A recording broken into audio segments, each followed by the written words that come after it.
All right, my friends, so let's talk about the next identifier that we're going to use to locate our web elements, and that's called XPath. XPath is a very phenomenal way that we're going to locate our elements because it helps us to locate the elements even when there are no unique properties. I mean, there are almost always unique properties, but a lot of times using something simple like link text or an ID or a name is not possible. And so that's when we use XPath to dig down to the element exactly that we want. The standard definition for XPath is that it's a standard navigation tool for XML.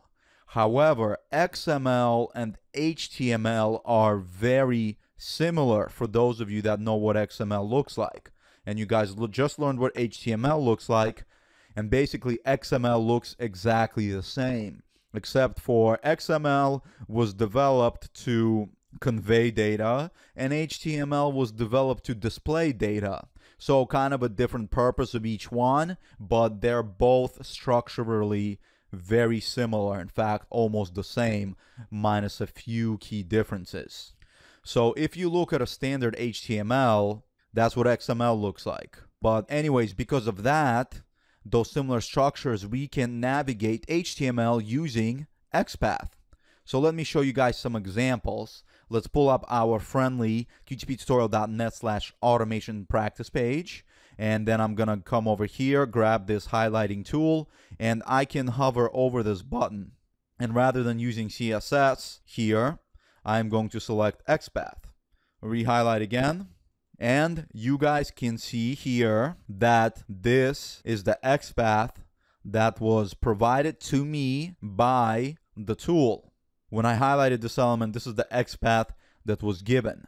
And now this XPath, you can see it's pretty long, right? So what it does is it digs down into each of these sections until we get to the right place.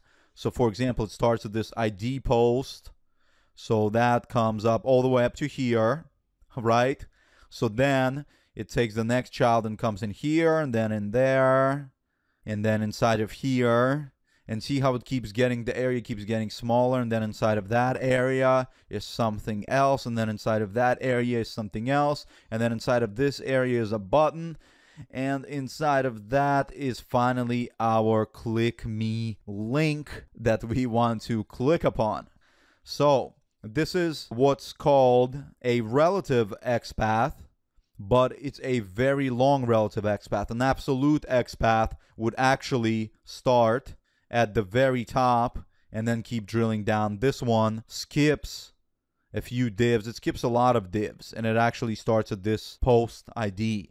But an absolute XPath would start all the way here and then keep coming down until it gets all the way down to that element right there. So absolute XPath is obviously the easiest way to identify our element.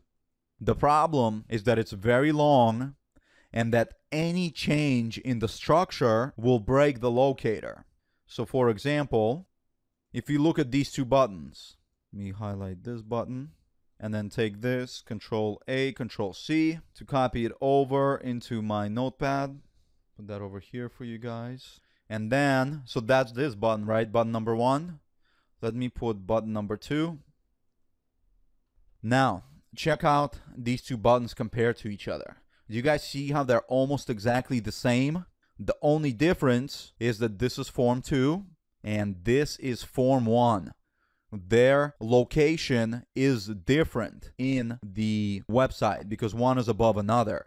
But what if I was to move this button over here on the side, or move this XPath 2 button on top, or move it way on top, or even get rid of this one?